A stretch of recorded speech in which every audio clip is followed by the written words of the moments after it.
Mi nuera se levantó durante la lectura del testamento y declaró que me excluiría de la herencia de 100 millones de pesos de mi esposo. Me quedé allí rígida como una piedra, sin una sola lágrima. Había cuidado de Antonio cuando ya no podía caminar, solo cuando perdió 15 kilos en solo 2 meses, cuando gemía de dolor en las madrugadas. Ahora ella actuaba como si yo nunca hubiera existido en su vida. Pero cuando el abogado empezó a reírse con sorna, todo pareció cambiar. ¿Qué había ocultado Antonio antes de partir? ¿Y por qué se sentía como si estuviera susurrando desde el más allá? Me quedé sola en el jardín después del funeral viendo cómo los últimos invitados se iban en silencio. Sus autos Jaguar y Audi desaparecían gradualmente por el camino arbolado en Colonia del Valle. Dejaron atrás tazas a medio terminar, sillas plegables y el aroma penetrante de los lirios blancos. Pero nadie pensó en regresar para preguntar si necesitaba que me llevaran a casa. Ni siquiera Gabriela. Antes de continuar, si quieren escuchar más historias como esta que les enseñen a protegerse cuando los familiares intentan aprovecharse, suscríbanse al canal. Aquí compartimos experiencias reales que nos dan herramientas para defendernos y nunca permitir que nos hagan sentir pequeños. Y cuéntenme en los comentarios desde qué ciudad o país están escuchando. Me encanta saber que cada historia llega a personas valientes que no se dejan. Ella había organizado todo, por supuesto, desde las coronas de flores, importadas, hasta la proyección de fotos en pantalla gigante, incluso las tazas de porcelana con el emblema familiar. Todo era perfecto de una manera que te hacía sentir como un estorbo en tu propio duelo frío, impecable y calculado al segundo. Antonio lo habría odiado. Solía decir que los funerales deberían ser desordenados.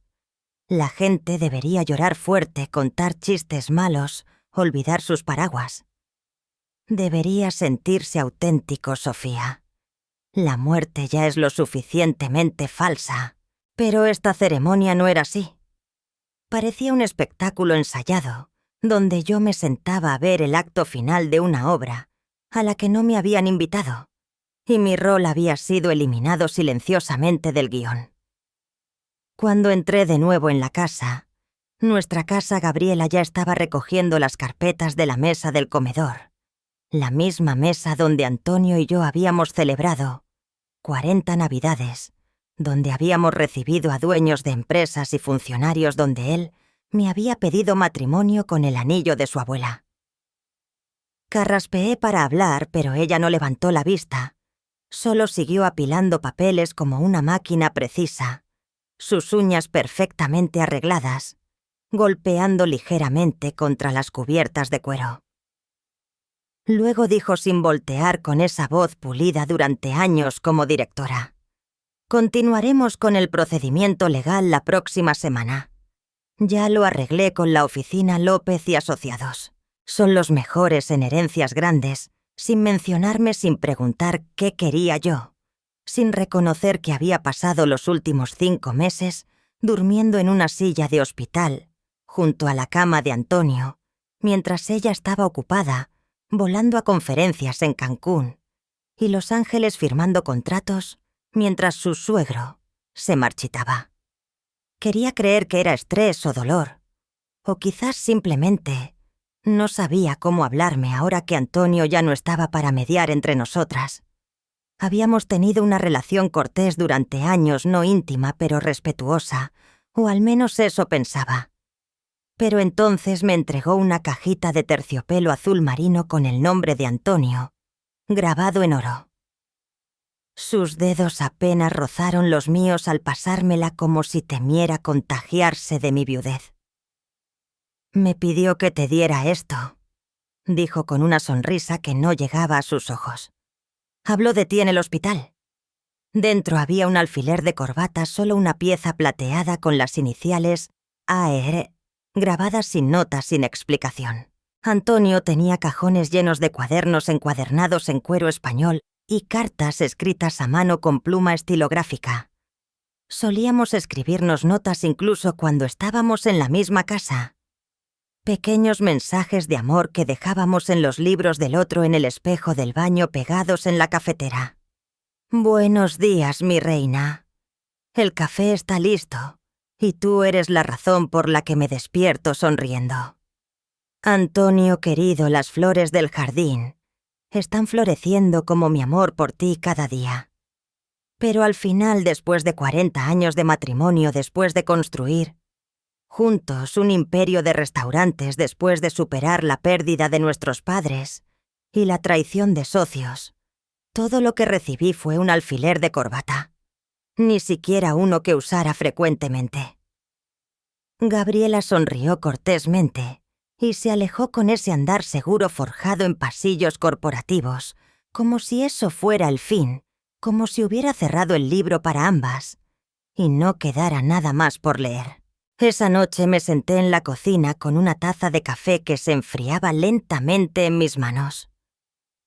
La cocina que remodelamos hace 4 años, donde Antonio insistió en instalar una isla de granito raro, porque Sofía merece cocinar como una reina. Y por primera vez, desde que Antonio murió, sentí que no pertenecía al hogar que construimos juntos. Las paredes aún olían a su loción Aftershave Chanel, que le regalé en nuestro aniversario 35. Sus libros de negocios y biografías de empresarios seguían apilados en el pasillo, marcados donde dejó sus pensamientos a medias. Pero era como si mi nombre hubiera sido borrado silenciosamente de cada habitación como un borrador invisible que pasó por nuestra historia compartida dejando solo sus huellas. Me dije que quizás estaba pensando demasiado. Quizás solo estaba cansada, agotada por los meses de hospitales, quimioterapia, noches en vela escuchando su respiración irregular.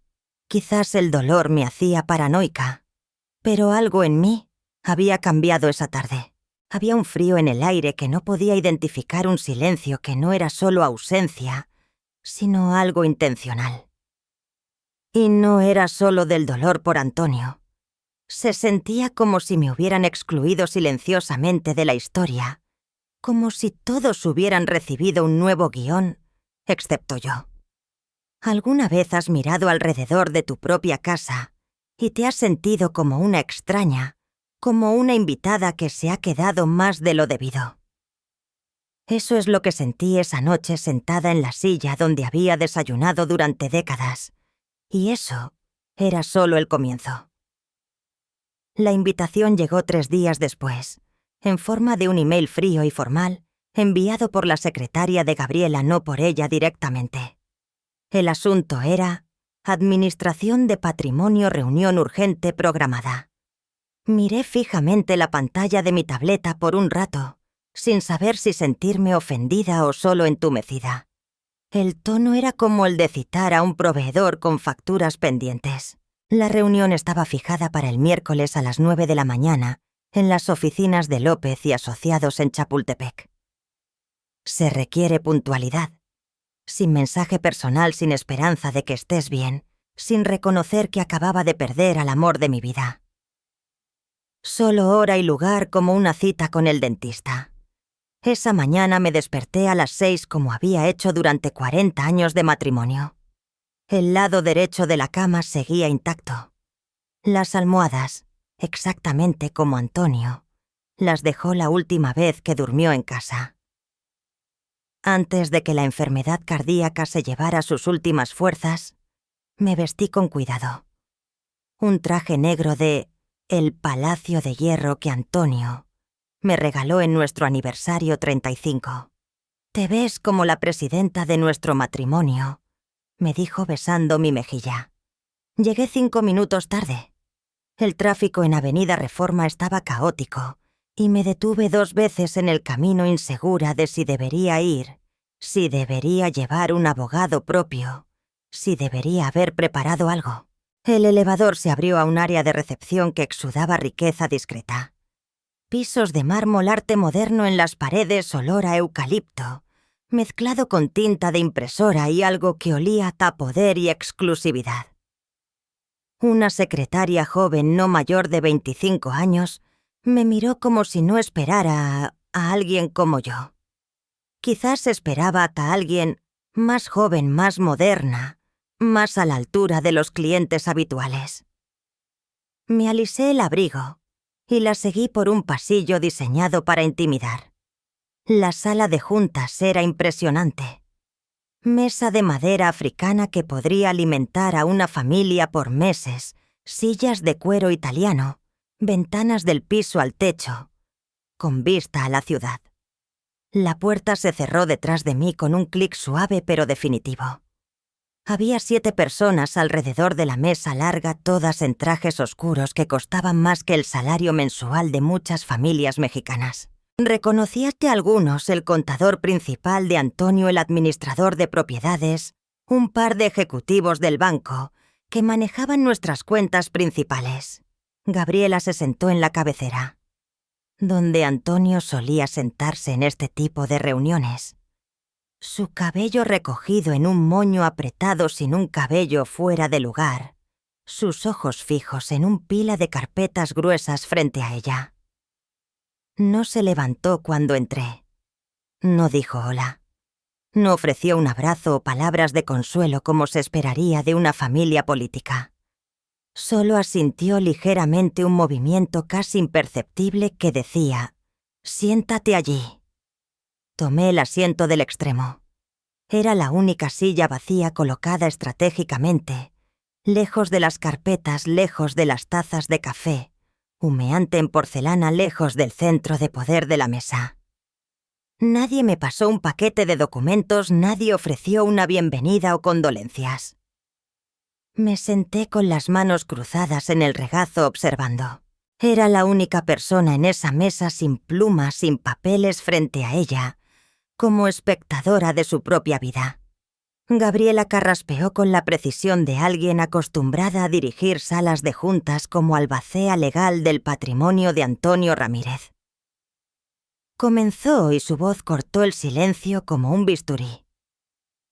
Los guiaré a través de la distribución de bienes según el testamento final notariado. Su voz era aguda, profesional, como si estuviera liderando una reunión trimestral en lugar de discutir el desmantelamiento de la vida que construimos juntos. Me senté en silencio sintiendo el peso de cada palabra. Era la única en la habitación sin pluma para tomar notas, que parecía no tener un rol definido en este teatro donde mi vida se repartía como acciones en la bolsa. Gabriela enumeró los activos con la eficiencia de un auditor, las acciones de la cadena de restaurantes que Antonio fundó hace 20 años cuando aún trabajábamos desde una pequeña oficina en Guadalajara. Los fondos fiduciarios en 3 bancos diferentes, números abstractos, hasta que recordabas que representaban décadas de trabajo, de 14 horas diarias. Habló de las 2 propiedades comerciales en Puerto Vallarta alquiladas a cadenas hoteleras internacionales y la participación parcial en el viñedo Valle de Guadalupe que Antonio compró con amigos del club. Propiedades que yo había visitado, decisiones de inversión, en las que participé, contratos que leí y firmé. Luego, sin cambiar el tono, soltó la bomba. Antonio había transferido el control principal del fideicomiso familiar a ella 5 meses antes de su muerte. Parpadeé 1, 2, 3 veces. No era posible. No podía ser verdad. Yo había manejado ese fideicomiso con Antonio por casi 15 años. Yo era quien revisaba los estados de cuenta mensuales, coordinaba con los administradores, sugería las inversiones más exitosas. Antonio nunca había mencionado transferir el control a Gabriela. Nunca hubo una conversación, una sugerencia, ni siquiera un comentario casual. Era como si me dijeran que había cambiado de nacionalidad, sin decírmelo. Gabriela siguió leyendo sin pausa como si anunciara el clima. Sus ojos recorrían los documentos con eficiencia mecánica, escaneando códigos de barras, leyendo asignaciones como si listara inventario de un almacén. Las acciones de la cadena de restaurantes Ramírez y Asociados se transferirán a una sociedad administrada por el Albacea. Las propiedades en Puerto Vallarta mantendrán su estatus de alquiler bajo la nueva gestión. La participación en el viñedo se liquidará y los fondos se depositarán en la cuenta fiduciaria principal. Mi nombre no aparecía. Página tras página, decisión tras decisión. Mi nombre permanecía ausente como si nunca hubiera existido en la vida de Antonio. Al final, después de 35 minutos de lectura monótona, un asistente joven que parecía incómodo preguntó lo que nadie más se atrevió. ¿Y la parte correspondiente a la señora Ramírez? El silencio que siguió fue tan denso que pude oír el zumbido del aire acondicionado, el tic-tac del reloj de pared, incluso la respiración controlada de Gabriela. Ella apenas levantó la vista de sus papeles. Sus palabras salieron limpias, frías, finales. No hay asignaciones restantes para ella, según el archivo testamentario actual. Así de simple.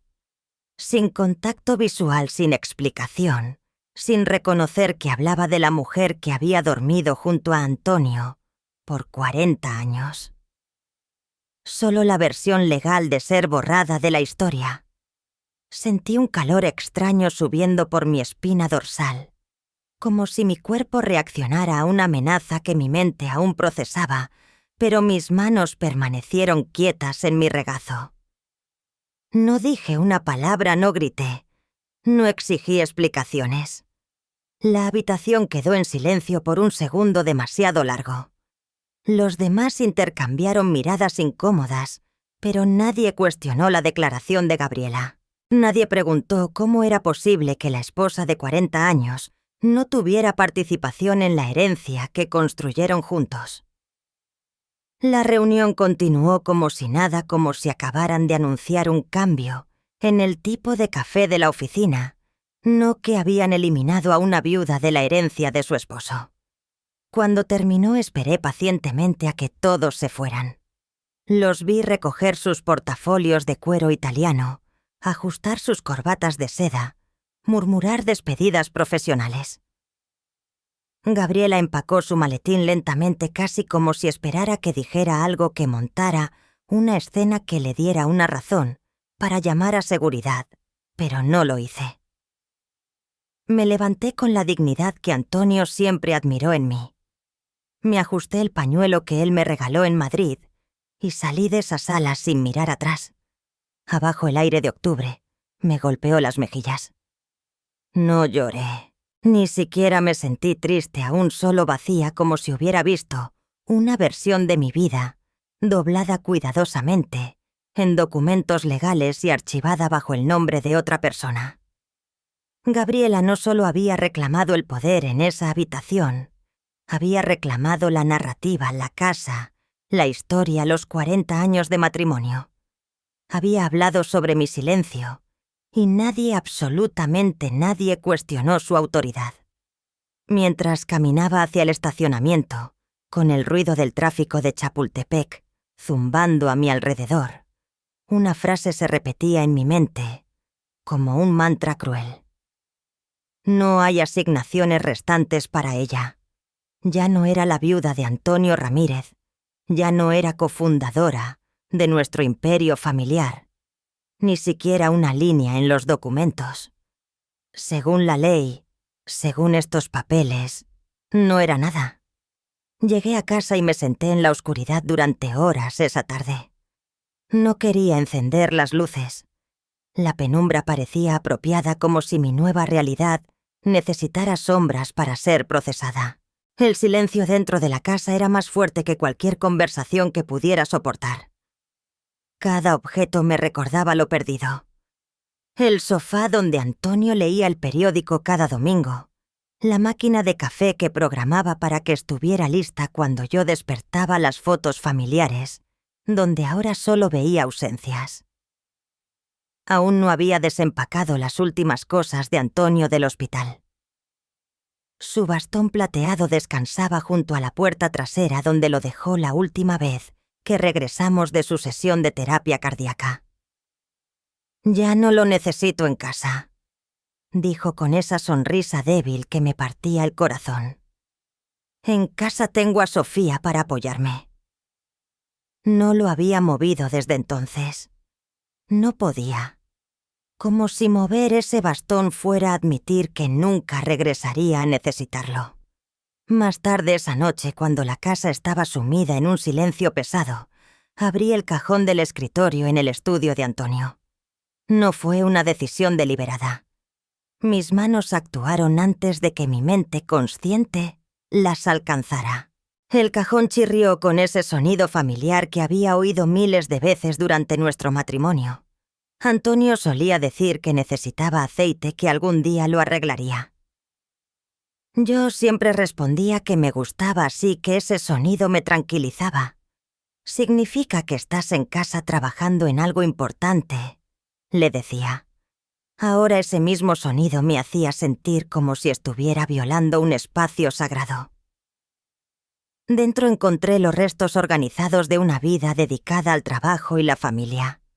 Sobres amarillentos de correspondencia antigua, recibos de libros ordenados por fecha, su lápiz mecánico alemán favorito que usaba para firmar contratos importantes, y algunas notas adhesivas descoloridas, con recordatorios en su letra pequeña y precisa. Llamar a Sofía. Rosas para aniversario. Cita con el médico jueves a las 4 p.m. No decir nada hasta tener resultados. Gabriela revisar propuesta de fondo nuevo.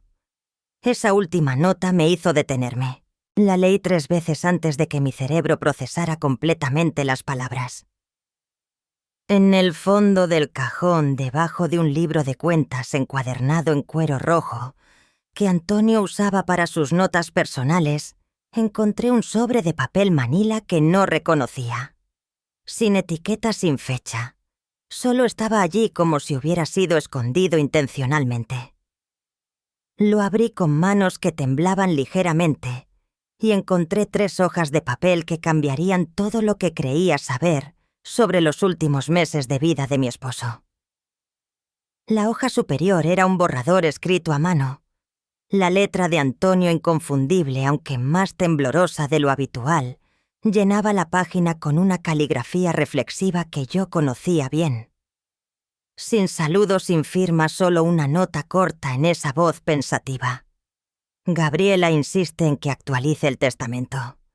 Dice que necesita reflejar los activos actuales y las nuevas leyes fiscales. Le pregunté por qué ahora cuando estoy tan enfermo, y dijo que precisamente por eso, por claridad legal, en caso de que algo suceda rápido.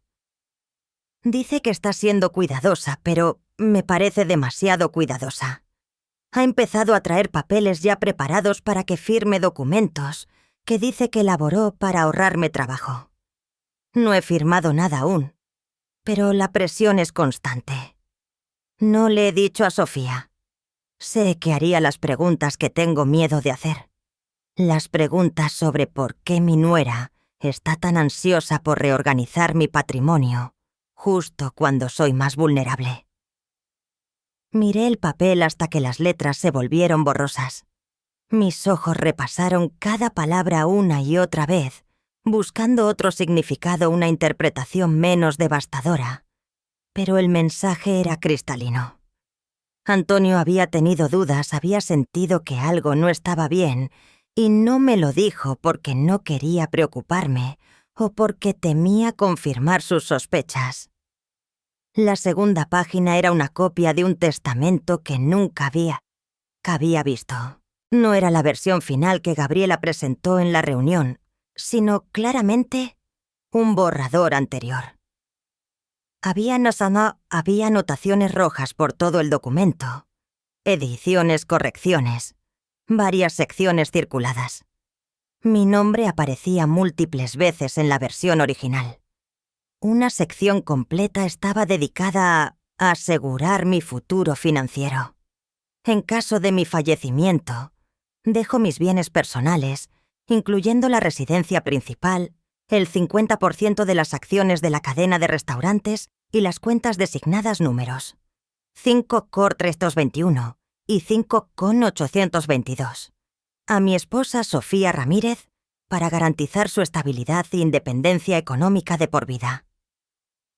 Pero esa sección entera había sido tachada con líneas rojas agresivas. Escrito a mano en el margen en una letra que no era la de Antonio, había una nota a discutir modificaciones con G, consolidar bajo gestión única. La tercera página era un horario de citas mecanografiado en papel con membrete del hospital. Consultas legales intercaladas entre tratamientos cardíacos. 2 de las fechas coincidían con días que recordaba vívidamente. Días en que Antonio insistió en que me fuera a casa a descansar, mientras él solo dormía. No necesitas quedarte sentada viendo cómo duermo, mi amor. Ve a casa, date un baño, come algo decente, estaré bien por unas horas. Ahora entendía por qué había sido tan insistente. No estaba durmiendo, se estaba reuniendo con abogados, mientras yo confiaba en casa preparando su mole favorito para cuando regresara. El sobre era delgado, pero su peso emocional era aplastante. Lo sostuve en mis manos por un largo momento, sintiendo como si cargara la evidencia de una traición que había ocurrido bajo mis narices. Puse las hojas cuidadosamente sobre el escritorio, donde Antonio había trabajado por décadas, y me recosté en su silla de cuero. El ventilador del techo giraba lentamente arriba, produciendo el mismo sonido rítmico que había acompañado tantas de nuestras conversaciones nocturnas en ese espacio. Cerré los ojos y me permití recordar la última vez que Antonio y yo hablamos sobre nuestro testamento. Fue durante una cena tranquila unos meses antes del diagnóstico. Comíamos enchiladas que él había preparado, una de las pocas cosas que aún cocinaba. La conversación surgió naturalmente, después de recibir noticias de la muerte del esposo, de una amiga cercana. «Nunca sabemos cuándo será nuestro turno», dijo Antonio tomando mi mano sobre la mesa. «Pero quiero que sepas que no tienes que preocuparte por nada, Sofía. Me he asegurado de que estés protegida pase lo que pase». Recordé cómo se estiró sobre la mesa para tomar mi muñeca, cómo su pulgar trazó pequeños círculos en mi piel mientras hablaba. «Lo construimos juntos y siempre tendrás tu lugar en todo lo que hemos logrado». Ahora, sosteniendo estos documentos, me di cuenta de que esas habían sido sus intenciones originales. Pero algo cambió en los meses siguientes. Alguien cambió su mente, o al menos interfirió en sus decisiones. No dormí esa noche. Me quedé en el estudio releyendo las páginas, hasta que el cielo pasó de negro a gris pálido, luego a los tonos dorados del amanecer. Filtrándose entre los árboles del jardín, vi la mañana tomar forma a mi alrededor, un rincón de luz a la vez, mientras mi mente procesaba la magnitud de lo descubierto. Para cuando el sol estaba completamente arriba, sabía con certeza que esto no era solo un error administrativo, no un malentendido o una interpretación legal incorrecta. Era deliberado, calculado, orquestado. Gabriela Fassan había manipulado a un hombre enfermo y vulnerable. Había usado su posición de confianza, su acceso, durante mis ausencias forzadas en el hospital, para alterar decisiones que Antonio y yo habíamos tomado juntos durante décadas de matrimonio. Puse las hojas de vuelta en el sobre manila y lo escondí cuidadosamente, bajo una pila de revistas Discovery, que Antonio coleccionaba en el armario del pasillo, donde nadie pensaría buscar. No sabía exactamente qué hacer aún. No tenía un plan completamente formado, pero sabía con una claridad que no había sentido en meses que no podía dejar que esto pasara sin respuesta. Antonio había confiado en la persona equivocada, y ahora estaba muerto, pero yo aún estaba viva y tenía voz. Era hora de usarla. A la mañana siguiente, después de una noche de insomnio productivo, llamé a Eduardo Sánchez. No habíamos hablado en años, no desde la fiesta de jubilación de Antonio, cuando vendió su participación mayoritaria en la cadena de restaurantes y se enfocó en inversiones pasivas. Eduardo había sido el abogado personal de Antonio, durante 12 años el tipo de hombre que nunca alza la voz, pero aún comanda respeto en cualquier habitación. Tenía esa rara combinación de inteligencia legal aguda e integridad personal que Antonio siempre admiraba. Eduardo es uno de los pocos abogados que nunca me ha mentido, solía decir Antonio. Y créeme, he conocido a muchos que sí lo han hecho. Contestó al segundo timbre. Y cuando dije mi nombre hubo una pausa larga antes de responder. Su voz era calmada, pero detecté la sorpresa genuina debajo del tono profesional. Sofía dijo suavemente: «Me alegra mucho oírte, aunque imagino que no es en las mejores circunstancias». Mis condolencias por Antonio. Era un hombre excepcional. Le expliqué brevemente que necesitaba hablar con él sobre asuntos legales relacionados con el patrimonio. No entré en detalles por teléfono. Algo me decía que era mejor ser cautelosa hasta estar cara a cara. Acordó reunirse conmigo al día siguiente en un lugar neutral. «Conozco un lugar tranquilo en Condesa», dijo. «Café Milano en Avenida Ámsterdam. A las 11 te parece bien». Cuando colgué me paré junto a la ventana del estudio y miré al jardín trasero. Los árboles que Antonio había plantado hace 25 años estaban perdiendo sus hojas de otoño, creando una alfombra dorada en el césped que él había cuidado meticulosamente hasta que la enfermedad se lo impidió. «Estos árboles nos sobrevivirán a ambos», me dijo una tarde mientras plantaba el último roble. «Cuando ya no estemos, alguien más se sentará bajo su sombra y pensará en el amor que pusimos al plantarlos». Tal vez los árboles no sobrevivan, pensé, pero no iba a dejar que el silencio fuera lo último que Antonio dejara atrás, no mientras aún tuviera aliento para hablar por él. Al día siguiente, llegué al Café Milano 5 minutos antes de la hora. Era un lugar pequeño y acogedor con mesas de madera desgastada y un ambiente que invitaba a conversaciones importantes. Eduardo ya estaba allí sentado en un rincón del fondo, con 2 tazas de café esperando. Se veía mayor que la última vez que lo vi, su cabello completamente gris ahora, pero sus ojos seguían teniendo esa intensidad alerta que Antonio respetaba. Se levantó para saludarme con un abrazo genuino.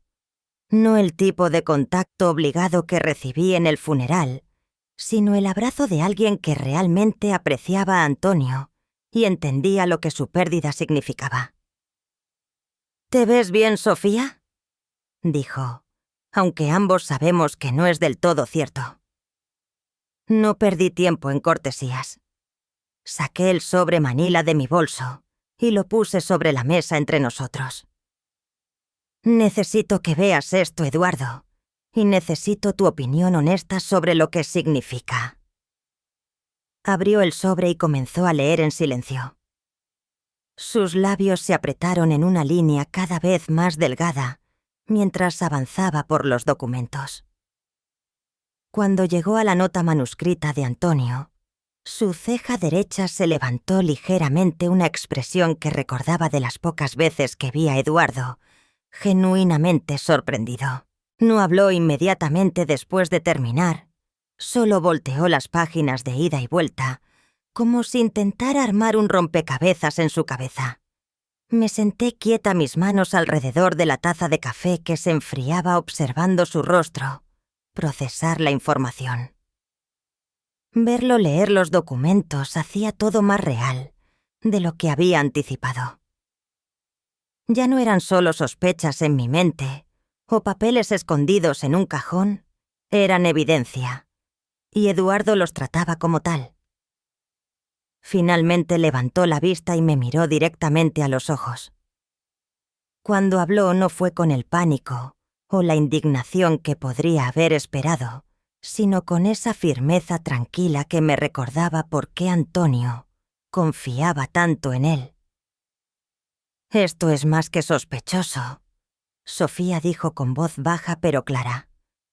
«Esto es evidencia de manipulación intencional de un testamento bajo circunstancias de vulnerabilidad extrema». Sacó un cuaderno pequeño de cuero del bolsillo interior de su chaqueta y comenzó a hacer una lista meticulosa. Anotó fechas del sobre, nombres de las oficinas que Gabriela mencionó en la reunión, y circuló un detalle particular que yo no había considerado completamente. Las firmas de testigos en el testamento que presentó Gabriela, dijo señalando una nota que había hecho. «¿Reconoces esos nombres?», negué con la cabeza. Nunca los había oído y definitivamente nunca estuvieron en nuestra casa. «Eso es muy importante», dijo Eduardo subrayando algo en su cuaderno. Antonio siempre usaba testigos que conocía personalmente. Su médico, el jardinero, vecinos cercanos. El hecho de que Gabriela trajera testigos externos sin consultarte o mencionártelo levanta banderas rojas enormes. Continuó explicándome las implicaciones legales. En casos donde hay evidencia de coerción o manipulación de una persona vulnerable especialmente, bajo tratamiento médico intensivo, los testamentos pueden ser impugnados con éxito. Acordamos proceder de manera estratégica. Eduardo comenzaría solicitando copias certificadas de todos los documentos testamentarios archivados en el registro público. También investigaría discretamente los antecedentes de los testigos que Gabriela usó. Mientras tanto, me dijo: «Mantén todo exactamente como está. No confrontes a Gabriela todavía. No le digas a nadie más sobre estos documentos. Necesitamos construir un caso sólido antes de mostrar nuestras cartas». Cuando salí del café esa tarde por primera vez en semanas, sentí como si tuviera algo de control sobre mi situación. No era mucho, pero era un comienzo. De vuelta en casa guardé el sobre en la caja fuerte que Antonio y yo usábamos para documentos importantes. Luego me senté en su escritorio y abrí su calendario de escritorio, un planificador de cuero marrón, donde anotaba todas sus citas importantes. Gabriela había tomado la mayoría de sus pertenencias personales después del funeral. Sus libros de negocios habían sido donados a la biblioteca de la universidad, sus trajes dados a caridad y sus palos de golf enviados a su mejor amigo del club. Pero el calendario seguía allí quizás porque parecía demasiado mundano para ser valioso. Para Gabriela era solo un planificador viejo. Para mí era un mapa de los últimos meses de vida de Antonio. Fue allí donde encontré el nombre que me heló la sangre: Luis Vargas. Estaba escrito a lápiz en un martes por la mañana, circulado con una hora específica. 10:30 a Vargas. Privado. Reconocí el nombre vagamente. Luis era un consultor fiscal legal que Antonio había conocido años atrás a través de una fundación benéfica, donde ambos eran miembros del consejo. No lo habíamos visto socialmente en años, pero recordaba que Antonio lo respetaba profesionalmente. Lo que me perturbó no fue el nombre en sí, sino las circunstancias. Esa cita había sido programada durante los peores días del tratamiento de Antonio, cuando apenas podía mantener los ojos abiertos por más de unas horas. ¿Por qué habría acordado reunirse con un consultor legal cuando estaba tan débil? Y más importante, ¿por qué nunca me mencionó esa reunión? Llamé a Eduardo inmediatamente y le conté sobre el descubrimiento. Su respuesta fue inmediata. «Necesito hablar con Luis Vargas. Si Antonio se reunió con él durante el tratamiento, Luis podría haber sido testigo de algo que Gabriela no quería que documentáramos». Los siguientes 3 días pasaron en una agonía de espera. Eduardo había logrado contactar a Luis, pero arreglar una reunión discreta tomó tiempo. Luis aparentemente estaba nervioso sobre discutir cualquier cosa relacionada con Antonio, sin autorización legal específica. Finalmente, Eduardo lo convenció de reunirse con nosotros, bajo estricta confidencialidad. La cita se programó para el viernes por la tarde en la oficina de Eduardo. Cuando llegué, Luis ya estaba allí. Era un hombre de unos 50 años delgado, con el tipo de nerviosismo que sugiere que sabe algo importante, pero teme las consecuencias de compartirlo. Eduardo manejó la conversación con su tacto profesional habitual, pero fue directo sobre por qué estábamos allí. Luis, necesitamos entender qué discutiste con Antonio durante su reunión en abril. Hay irregularidades en su testamento final que nos preocupan. Luis se removió incómodo en su silla por un momento. Luego comenzó a hablar con la voz de alguien que había estado cargando un peso. Antonio llegó a mi oficina luciendo terrible. Comenzó.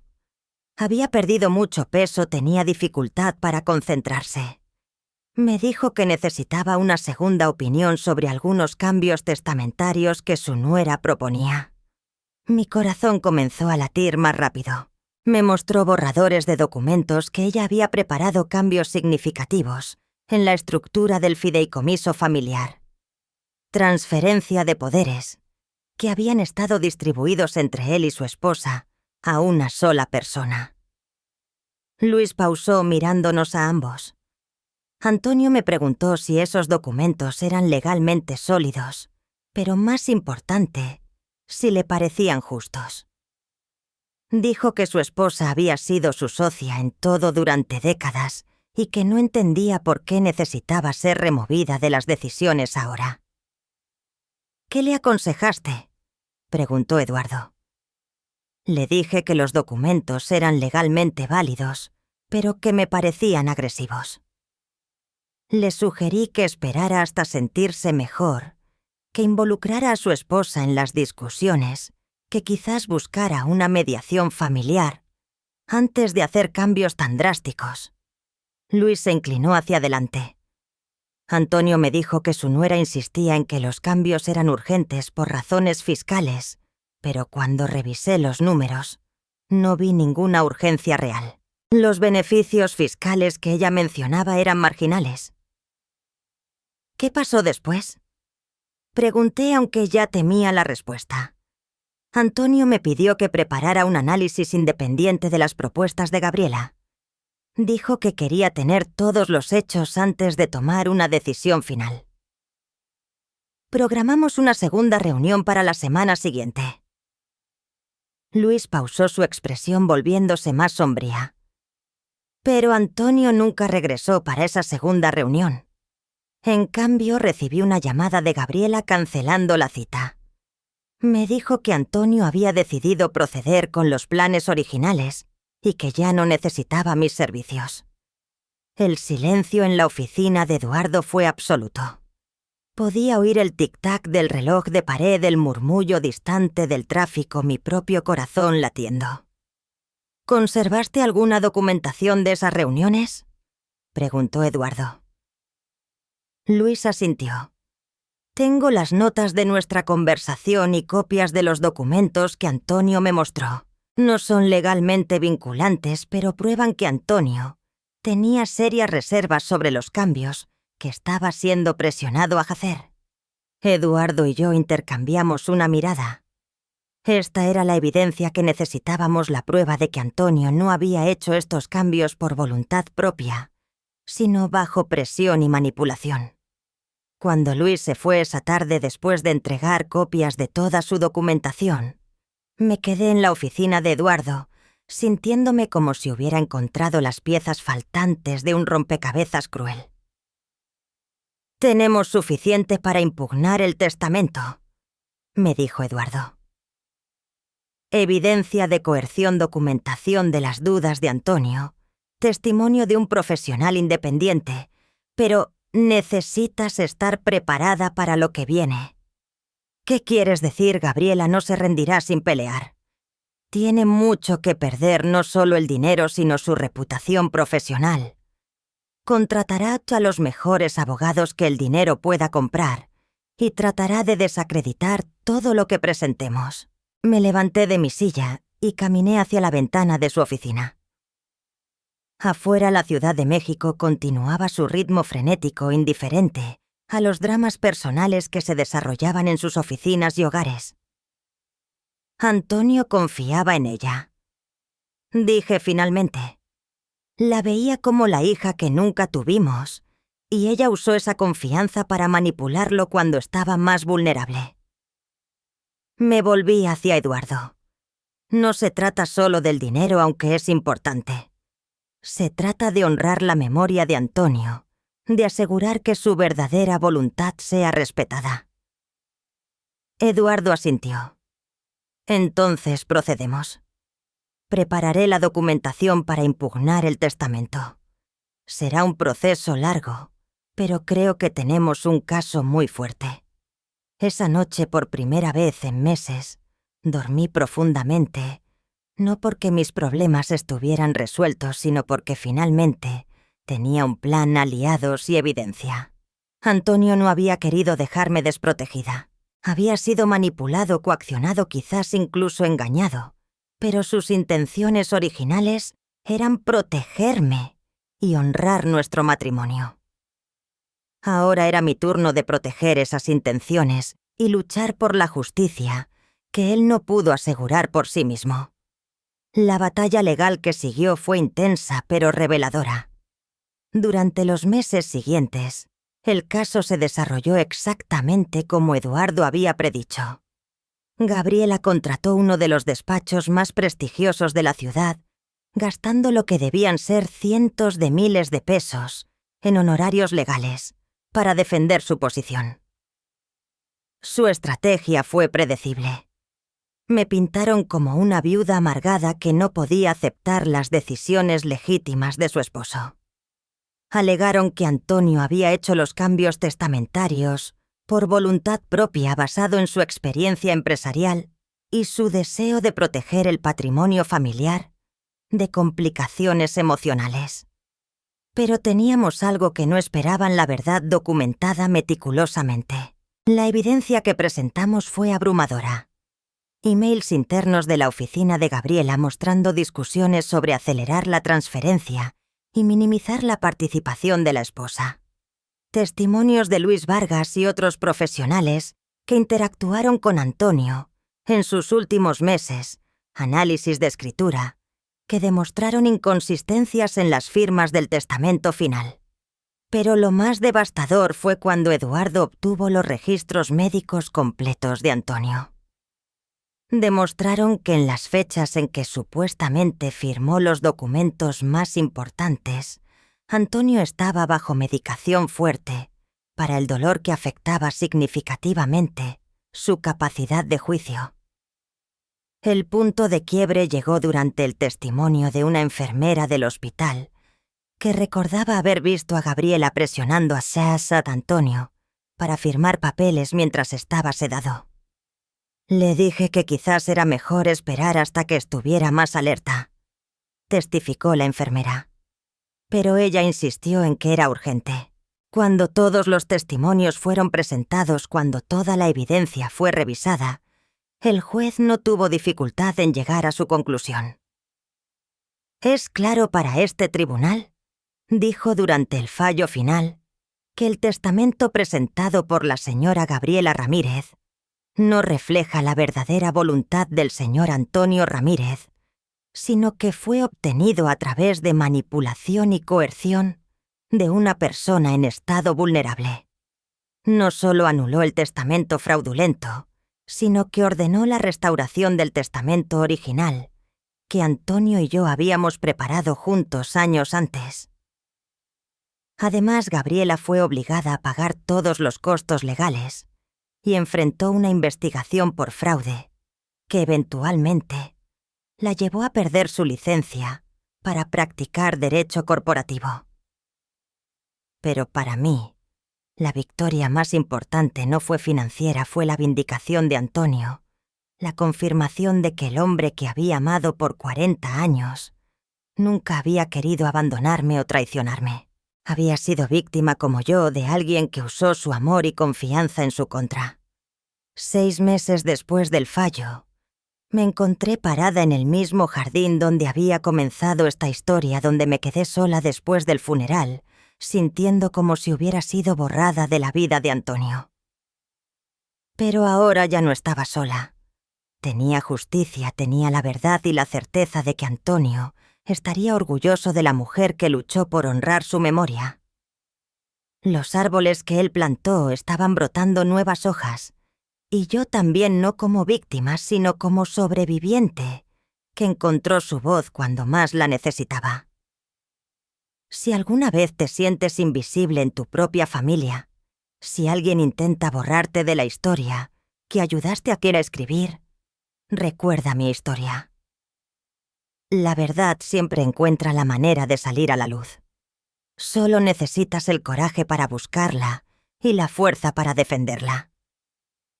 Antonio siempre decía que los árboles que plantamos nos sobreviven. Tenía razón, pero ahora sé que las verdades que defendemos también nos sobreviven. Y ese es un legado aún más poderoso. Nunca permitas que nadie te haga sentir menos de lo que vales.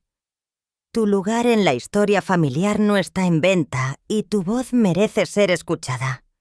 No importa cuánto tiempo tome encontrar el coraje para usarla.